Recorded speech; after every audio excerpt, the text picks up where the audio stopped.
How do people not see this as one of the all-time biggest stories in sports? This didn't happen 10 years ago, then 18 years ago, then 35 years ago. It's happening right now for the first time. She's moving the needle, and she moved it in the WNBA draft. When billionaires lose patience, jobs disappear. And in Indiana, that moment may have already come. After a season filled with rumors, tension, and more headlines than highlights, new reports suggest Steve Simon, the quiet billionaire behind the Indiana Fever, has made up his mind. He's done waiting. He's done debating. Stephanie White's time in Indiana could be coming to an end. The whispers started small, a text here, a phone call there. But by mid-October, multiple insiders began saying the same thing. Steve Simon wants a new coach before next season starts. To most fans, this might sound sudden, but those watching closely could see it building for months. Every locker room argument, every power struggle, every awkward press conference, it all led here. And now, the question isn't if Steve Simon will make a change. It's when. It's no secret that the Fever's season ended in frustration. The WNBA stars, well, there's one that moves the needle. I think you have leverage. I think you deserve more than 9%. But it's just misstep after misstep. Time to grow up, girls. Like fast. Like this is the player that got you off the airline. The team made strides, sure, but the chemistry, shaky. The rotations, questioned. The locker room, divided. Sources say Simon was furious after a late-season collapse that exposed everything he'd been trying to fix behind the scenes. Players looked disconnected, and fans noticed the same body language that had haunted Indiana in years past. According to one front office insider, Simon walked out of that final loss and said just one line: "We're still running this like it's 2015. He wasn't just talking about basketball, he was talking about culture, about control. Simon reportedly told his top executives that the Fever still hadn't fully committed to the Caitlyn Clark system. She also has millions and millions of dollars of endorsements. She's actually, because she declared to become pro, her endorsements are higher in dollar value. She has a global platform now, not just a U.S. platform. So she's going to do just fine, as will the top players in the league. Too many players pulling in different directions. Too much loyalty to the old Fever way. And in his mind, the only person who could change that, or was refusing to, was Stephanie White. This wasn't personal. It was philosophical. Stephanie White built her career on teamwork, structure, and accountability. She believed in discipline, 5 players sharing the ball, defending together, winning the hard way. Steve Simon believed in something else: star power. He wanted the Fever to mirror what made the NBA explode: personalities, offense, entertainment. Caitlyn Clark was the engine, and everything else was supposed to orbit around her. Insiders claim the two clashed repeatedly during internal meetings. White argued that too much focus on one player could hurt long-term growth. Caitlyn Clark is a rising star in women's basketball, but faces a stark pay disparity as she enters the WNBA. Clark was the #1 draft pick and is slated to make just $76,535 during her first year on the Indiana Fever. Simon allegedly cut her off, saying, "We're not developing. We're building a product." That sentence, those 5 words, reportedly ended any trust between them. From that day forward, the line was drawn. Stephanie coached the team, but Simon ran the show. By mid-season, the locker room felt like 2 different worlds. One group stood behind White, praising her leadership and saying she was the only adult voice in the room. The other gravitated toward Clark, younger, hungry, and protected by ownership. It wasn't open rebellion, it was quiet division. Players stopped speaking up in film sessions. Huddles looked forced. Reporters noticed that post-game answers got shorter, colder, more rehearsed. Podcasters began calling it the Fever Mutiny. Not a full-blown revolt, but a slow, silent pushback against management's direction. It literally pisses me off when people are like, she's not the face of the league. Who would be? What? Sabrina? No. No, there's really good, well-known people in our league. I'm not discrediting them. We have a lot of badasses in our league. Yeah. Hell yeah to that. I'm all for that. But when people try to argue that she's not the face of our league. An anonymous player allegedly told one journalist, "Coach White has our back." But you can't fight ownership. Steve Simon saw it differently.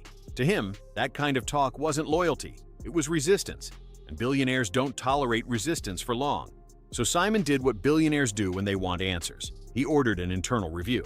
Quiet, private, ruthless. Executives were told to evaluate all leadership positions, with an emphasis on organizational alignment. That phrase might sound harmless, but anyone in corporate America knows what it really means. Get on board or get out. One insider summarized it perfectly. It's not if Stephanie goes. It's when, and apparently, Simon's patience was running out fast. He reportedly wants a new head coach in place before the next training camp. Not just any coach, someone who will buy into his modern direction, build the offense entirely around Caitlyn Clark, and push the Fever into the entertainment era he's been dreaming about. 6 weeks. All right, you're coming back for Right. the Connecticut Sun game on It's August all about how you feel 30th in the moment. or whatever. It's like, how do you feel? Like, and even like when I have been back, like I don't know how I'm gonna feel the next day after playing. Like when you're dealing with like these type of injuries. So. Behind the scenes, the search has already begun. Sources say Simon's team has a short list of potential replacements, young, analytics-driven, and fully aligned with the Clark-centric vision. One name that keeps popping up? A former Fever assistant known for player empowerment and social media savvy. Another rumored candidate has direct ties to Iowa basketball, someone who understands Clark's system from the ground up. There's even talk of a surprise college hire, a coach who could merge NCAA popularity with professional structure. Nothing official yet, but insiders claim meetings have already been held quietly within Pacers sports and entertainment. And the tone of those meetings? One word: inevitable. As word spread, emotions exploded behind the scenes. So some of the WNBA players are still feeling some type of way about the whole Caitlyn Clark situation. They're like, we're not jealous. What are we jealous about? Stop lying. Maybe not all of y'all are jealous, but some of y'all are jealous. Veteran players reportedly furious, some even tearful, after hearing that White's position might already be decided. She's the one who stuck with them through rough seasons, who defended them when media pressure got ugly. Now she's the one on the chopping block. One player allegedly told a friend, "We didn't even get a chance to fight for her." Meanwhile, younger players, especially those closer to Clark, stayed silent. They didn't want to pick sides, but silence can be its own message. Clark herself reportedly remained neutral, focused on training and staying out of the chaos. But Simon's circle interpreted that quiet as approval. In their minds, no comment means no conflict. And so the divide grew. Those who loved White felt betrayed. Those who wanted change felt relieved. The entire building felt cold. Officially, of course, nothing is happening. Pacers Sports and Entertainment released a short statement saying the organization is evaluating its direction for next season. No mention of White, no mention of changes. But employees say otherwise. They've been told to avoid media speculation, to stay off social, and to keep the message consistent. It's the same playbook Simon used during last summer's internal shakeups. Silence, then replacement. Podcasters and WNBA reporters are already connecting the dots. One viral post from Live SportsWire claimed, "Expect a coaching announcement before the holidays." Fans are reading between the lines too. Comments across Fever social media all say the same thing. Steve Simon is taking over completely. White's gone. It's the Caitlyn Clark show now. And honestly, they might not be wrong. If you're confused about this story, follow the money.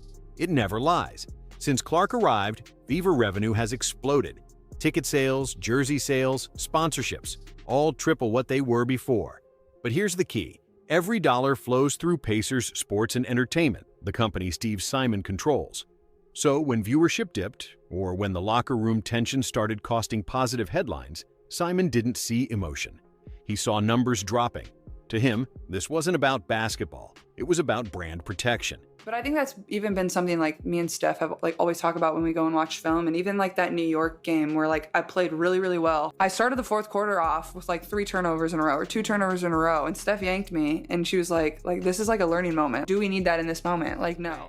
Insiders say Simon's reasoning is brutally simple.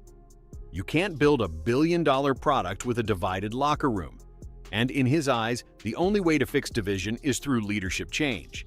Stephanie White wasn't failing as a coach. She was failing as a brand manager.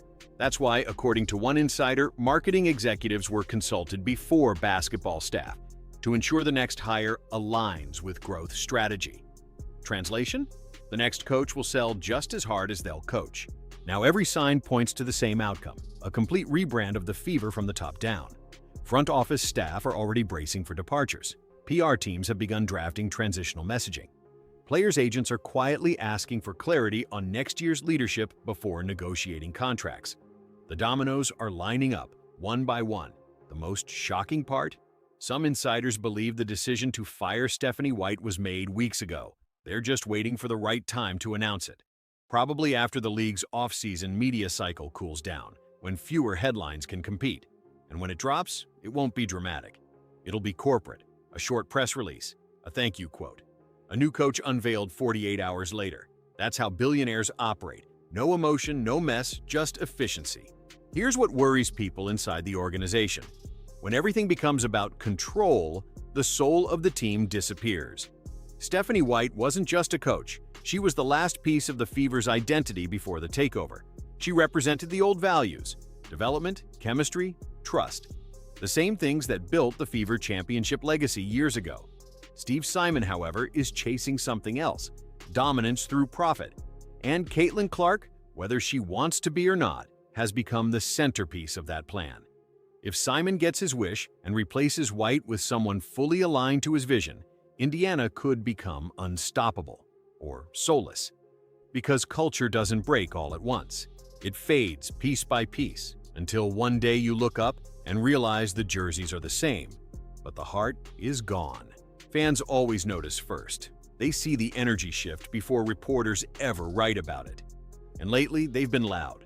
Online forums filled with comments like, "White deserves better." "Steve Simon's ruining what made the Fever special." "This is becoming a business, not a basketball team." But others defend Simon's decision. The league needs this kind of leadership. Clark's the future. Build around her completely. It's a debate that splits the fan base right down the middle, much like the locker room itself. And that's the irony of it all. The same star who united the WNBA's attention may be unintentionally dividing her own franchise. This isn't just about Stephanie White. It's about what the WNBA is becoming. More visibility, more money, more control, concentrated in fewer hands. Steve Simon's playbook is simple. Find the most marketable player. Center the entire franchise around her. Replace anyone who slows the growth. It's ruthless, it's effective, and it's spreading. Other owners are reportedly watching closely, studying Indiana's business boom despite its internal chaos. Because in modern sports, profitability often beats peace. And Simon? He's ahead of the curve. He's not just trying to win games, he's trying to rewrite how power works in women's basketball. So here's where things stand as of now. Stephanie White's seat is officially hot.